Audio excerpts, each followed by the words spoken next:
Hi guys, Dinner Lady here. Right, so this is a one I've been wanting to do for the last few months, but it's been so warm over the summer that it is definitely more of an autumn winter dish. It's an old Lancashire dish. It's called rag pudding. Now, I've looked at loads of different recipes of this, some using stew and steak, or steak and kidney, others using mince and onion. So today I've decided that I'm going to do the mince and onion one, only because it's more traditional, I think.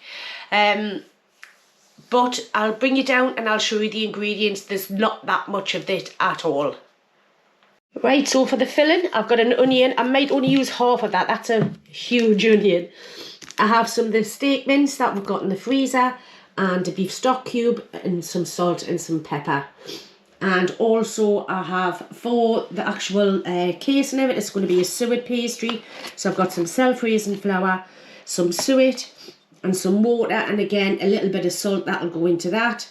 And what we're going to have it with, traditionally, some mushy peas. I've only got tinned, I haven't got any of the frozen ones. And I'm going to make some homemade chips as well. So the first thing I'm going to do, again, this is another controversy one. A lot of the recipes that I've seen put everything in raw and cook it from there, but I don't think that's going to have a lot of flavour. So I'm going to cook my mince and everything first in stock, just to give it that little bit extra flavour, and then we'll make up the rag pudding after that. So I know there's both ways you can do it. The most traditional is putting it in raw. However, for me, if I'm going to cook something, I want to make it so it's as tasty as I possibly can get it. So we'll get on and we'll start doing the mince first. So I've decided definitely just to use half of that onion. I think the size of the onion to the amount of mince I've got just wouldn't be good. So I'm going to cut this fairly small, only because I don't like big chunks of onion. I love the taste of it in meals, but I'm not keen on having a huge chunk of onion. And we'll just cut that up. I've got my pan on. I'm using the shallow cast iron one, because it's the only one that's solid and that's got a lid. Because when I do my mince, I know it's a cheap cut of meat that they've used the mince out of. And I know it is tenderised a little bit when it comes to the mincing process, but I still think that mince should be cooked low and slow for quite a bit of time. So let's get over to the hob and we'll get cooking. Right, so that's nice and warm now. I'm just going to sweat these off a little bit just so they become nice and sweet. And then we'll pop our mince in there. So I'm going to give them probably about 3 or 4 minutes. In fact, I'm going to put the kettle on to make up the stock. So I'll leave them going for as long as the kettle takes to boil. Right, so kettle's boiled. I've made the stock up. I've made up 500 mils with that one stock cube. And I'm just going to pop the mince in.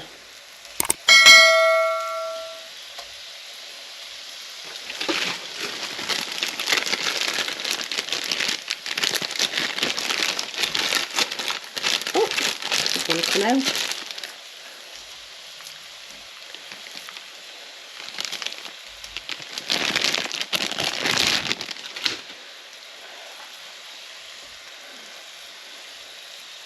Just get that in. Just giving it a little bit of a helping hand by ripping it apart like this. Could be rinse hands.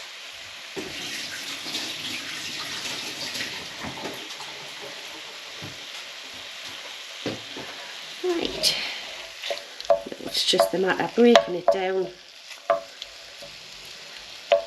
So I'm just going to keep going on like this until it's nicely broken down and mixed in with them onions. As soon as the heat gets to it, it has been in the fridge, so as soon as the heat gets to it, it starts to melt any fat inside, so it's a lot easier to scrape it down anyway. So I'll come back as soon as that's all done.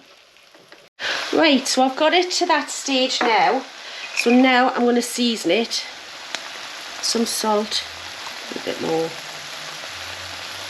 Not too much because you're using the stock cube as well. And my favourite white pepper.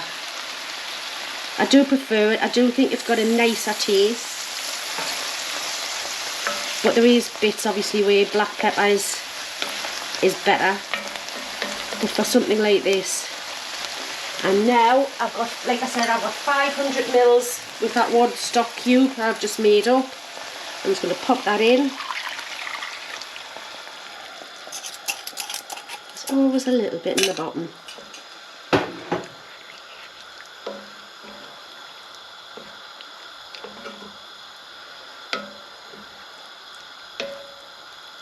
Bring that back up to the simmer, and then what I'm going to do is I'm going to pop the lid on, and I'm going to cook that just gently for about 1 hour. So it's already coming straight back up to the simmer there. So I'm just going to pop the lid on and turn it right down, and like I say, I'm going to give that 1 hour. So we'll see you after an hour. Right, so this has had an hour. I've just brought it off. As you can see, it's very, very watery. So what I'm going to do is I'm going to drain it, and I'm going to use this liquor as well. I'm not going to waste that. So what I'm going to do is I'm going to come around the other side. I think it'll be easier to do it this way. It's still hot. Just move that across a little bit, and then strain it through.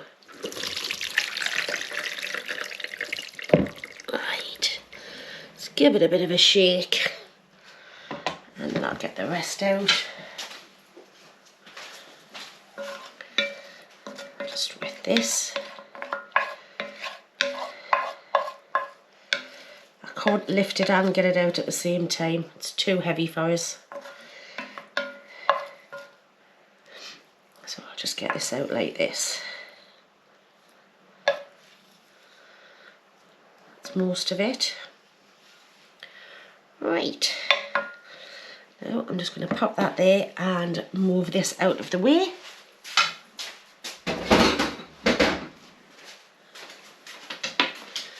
So what we have there is we have our filling, which is nicely there. I've got a pan here, which I'm going to make up a bit of the gravy. Just let that drip off just a little bit and pour that into the pan and leave that to one side now. So I'm going to get this onto the heat and get it starting to bubble up. Right, so that's coming up to the boil. I'm going to use good old-fashioned gravy granules because it gives us the desired effect. I'm just going to pop that into there. You want this as thick as what you like your gravy. So I'm going to put some of this gravy in with the meat to keep it nice and moist, but I don't want it too wet.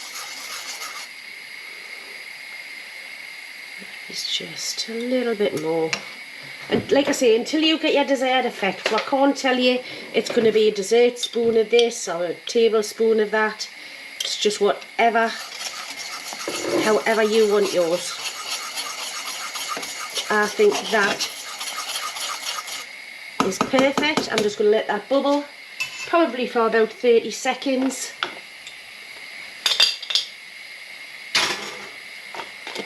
Just to make sure that all of those gravy granules are dissolved. Let's just give it another few seconds on there. And then turn it off. Right, we'll go back over to the side. So there we have it. So that's got a little bit of juice that's come out of it. I'm just going to pop that in there. And that spoon I used just a little bit beforehand. I'm going to put a couple of spoons, keep it nice and moist on the inside. Have a little look. Yeah, I think that's just about, you can hear it. Can you hear it? So you know it's not dry. But what I'm going to do now is I'm going to cover this just lightly with a clean tea towel, and I'm going to let it cool down completely. If at that point it needs a little bit more gravy, then I'll put a little bit more in. But then after that, it's just a matter of actually making the rag pudding. So we'll give this about 15-20 minutes, cool right down, and then we'll come back. Right, so everything's nice and cool now. So I've got this on my scales. So what I need is I need 225 grams of, I've got self-raising flour. Let me pop that into there. Come on, nearly there.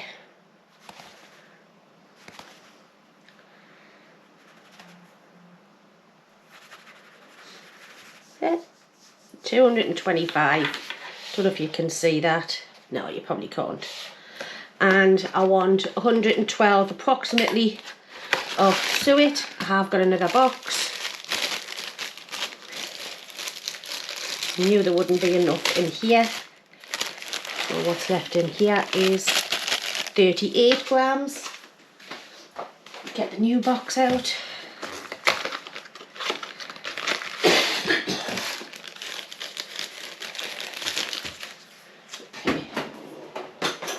Scissors.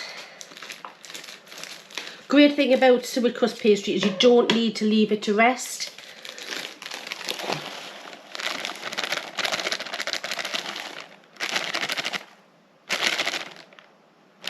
Come on. Thing is, that was a little bit too much there. Knew that would happen. That's it.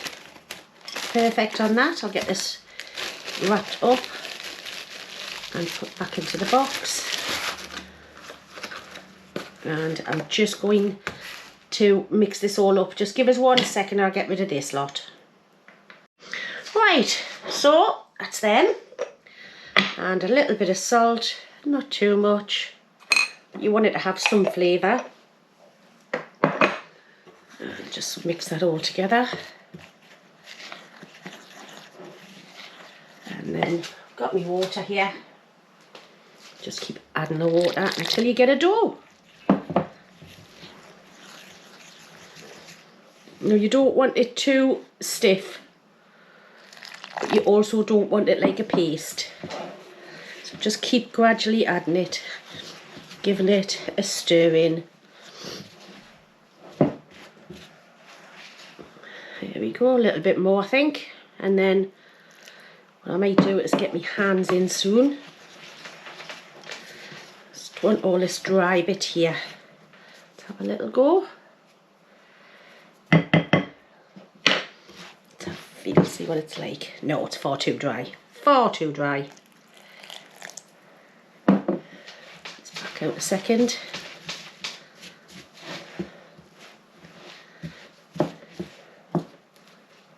A little bit more just here. And then I'll try again with my hands. Got quite a bit at the bottom there. Let's have a go. Another try. See if it comes together. Let's see, a little drop.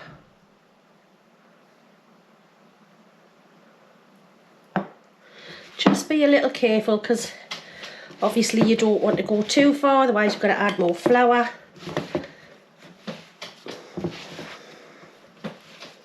And then that just makes it, one, the recipe isn't the same, so you haven't got your half fat to flour, which means that it's not going to come together as a nice pastry. Now I can feel that, still pretty pliable, look. A couple of bits and pieces on there, so you've still got lots of moisture in there, but it's dry. So I'm going to get my rolling pin and we'll get rolling. So I've just moved a few bits and pieces there, so I'm just going to get some flour on the surface. Now I want this into a bit of a rectangle, so I like to shape it. Just doesn't have to be perfect, you know, it's home cooking. Make sure you've got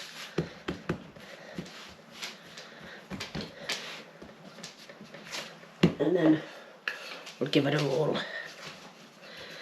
Don't worry, it looks like it's cracking. It's not a problem. And then I want to turn it over because you've got bits there. It hasn't got much flour on. Just keep shaping it. Now today what I'm using is my old-fashioned steamer. It's funny because Ian was in the loft probably about 6 months ago and we found that it was in there from when we moved here. And we got it out and we still haven't actually used it yet. But I do think it's going to be the best thing for this. Because there's only so much you can get into the cassoulet. Because you're restricted by the size of it. So I'm just going to have a quick check. It's going to be about perfect, that.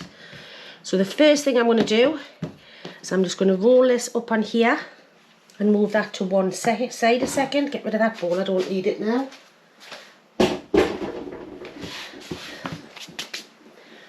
And what I have is muslin.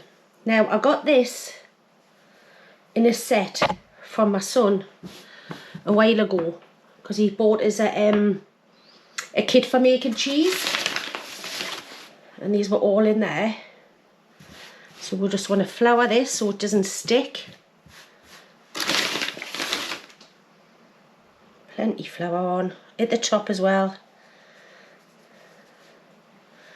and then we'll pop this onto here.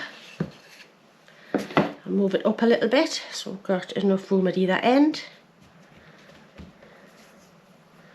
Right, and now we're going to get our filling. So there's the filling, completely cold. Put that bit of gravy on and just pop it in there. Leave a bit at the edges. Might have a bit too much here, but do you know what it is? I'm going to pack it in. If we're going to do it, we might as well do it properly.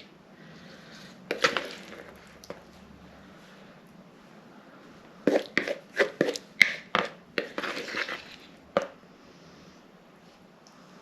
we go, just spread it. Get it all on there.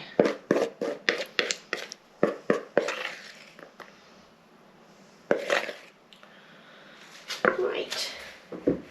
I think it's a bit much, so what I'll do is I'm just going to just move that out a little bit. First thing we're going to do is move that out like that, pull in these two sides like so. I'm going to move this around because I think it's going to be easier. And then we'll lift up this and we'll just go over like so, push it in, pull this back a bit and then push it right in and just turn it over like so. And there we have the pudding in the rag for the rag pudding. So then what we'll do is I'm just going to put a little bit more flour just across the top so it doesn't stick onto the cloth. Pull the cloth over like this. Tell you what, we'll put it this way. Tuck it in, leave a little bit of space. Don't tuck it in too tight for growth. And then put it over again. And then what I have is, I have some string. And I want to tie each end a bit like a Christmas cracker.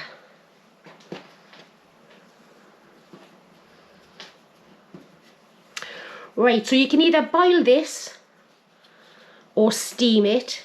I am going to steam it today, like I've said. And if you didn't cook your filling, like I said, the most traditional way is to put it in raw. If you didn't do that, you would probably have to steam this for about 2.5 to 3 hours. But because this is all cooked on the inside, it'll only take about an hour in the steamer.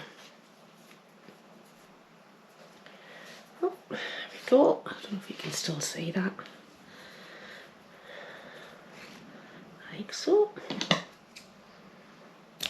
And as you can see, there's still a bit of room there if it's going to expand. So I'll bring you over to the steamer and we'll have a go at it.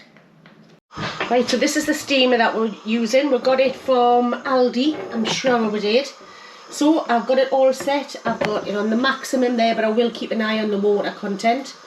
So I'll just go and get the rag pudding and we'll get it put in. Right, as you can hear, it's starting to steam. So I'm just going to get the rag pudding in there. Like so. And that, like I say, that needs about an hour. Keep an eye on the water. I've already done my chips. You know how I like to do them. I've peeled them, I put them into chips, boiled them for 5 minutes, and I did some of the baking soda in there because I liked it on the roast potatoes that I've done. Now they're just cooling down. So once this is done, well, about 20 minutes before the end, I'll put them into the air fryer. But it's all about this little baby today. So we'll come back once it's had its hour. Right, so it's had its hour and I'm just about to take that out like that. Chips are finishing off in the air fryer. I've got the gravy and the peas warming up. And now it's time to get this bad boy out of here. So, there we go. Get rid of that now.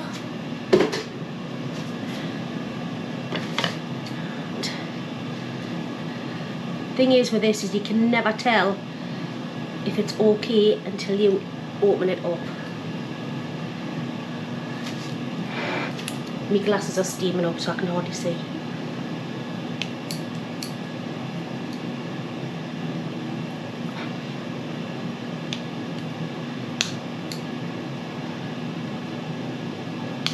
There we go, there's one off. Now the other bit of string. It smells incredible though, I must admit.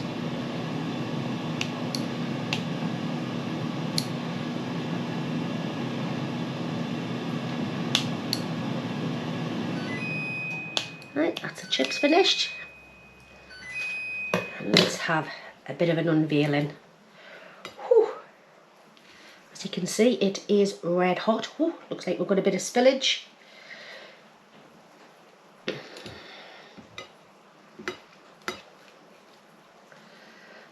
Just going to, oh, got a bit of stickage as well by the looks of it. Just take your time with it, it will come off. And these muslin cloths are brilliant, you can just put them straight into the washer. Here we go, look, a little bit on there.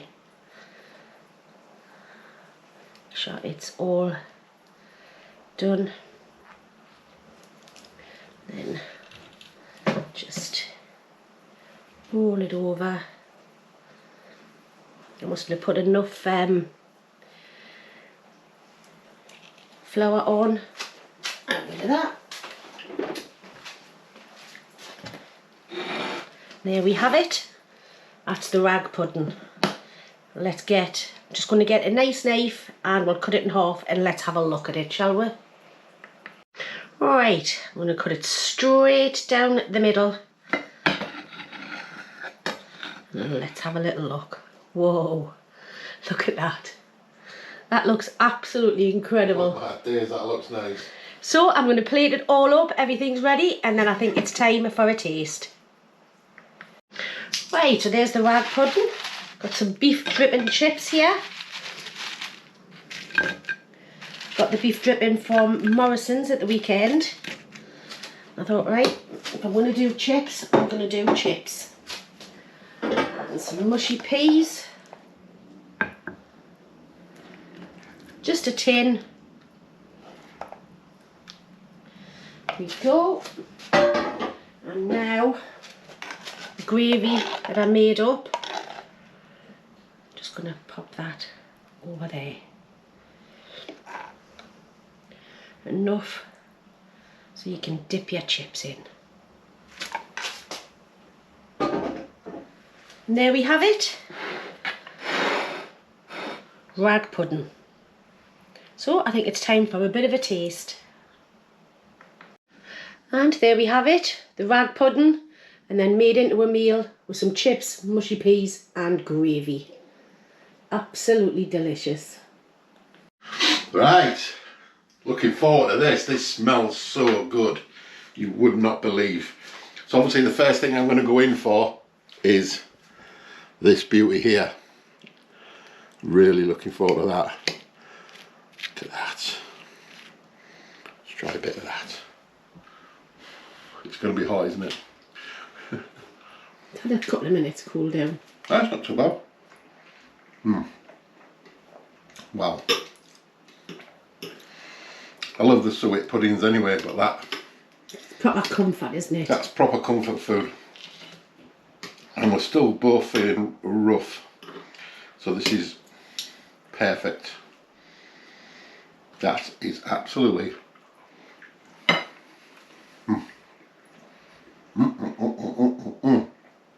Didn't you say there was different variations on it as well? Like yeah, you could put like it in stewing raw. beef. Yeah, stewing beef. Stewing beef as well. That, kidney.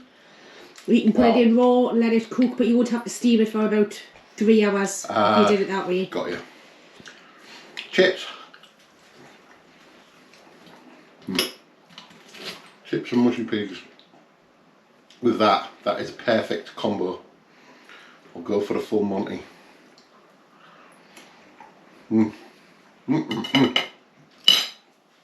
Wow, that's good. A little bit of effort, I suppose, but that is definitely worth it. Wasn't too bad, I suppose, was it? A little bit fiddly, but I found it fiddly anyway. Man just takes it in a stride, as usual. Right, so I'll give that one a go. That's a traditional Lancashire dish, isn't it? Like, yes, rag pudding. Like Oldham, Manchester, that way on. Yes. This Lancashire side. Well, got to give them credit for that. That is lovely. Really nice. Right, so we'll leave that one there. Thank you very much for watching. Thanks for all your likes and your shares and your lovely comments and your lovely recipe ideas. I think Man's just started a little poll to see what you'd like next. Yeah. Or what you'd prefer. So yeah, let your feelings be known. That'll be on your community page, isn't it? Yes. Yeah, so right. Anyway, I'll leave it there and we'll catch you guys on the next one. Thanks very much for watching, yes, thanks for watching. We'll see you on the next one. See you later. Bye. Bye.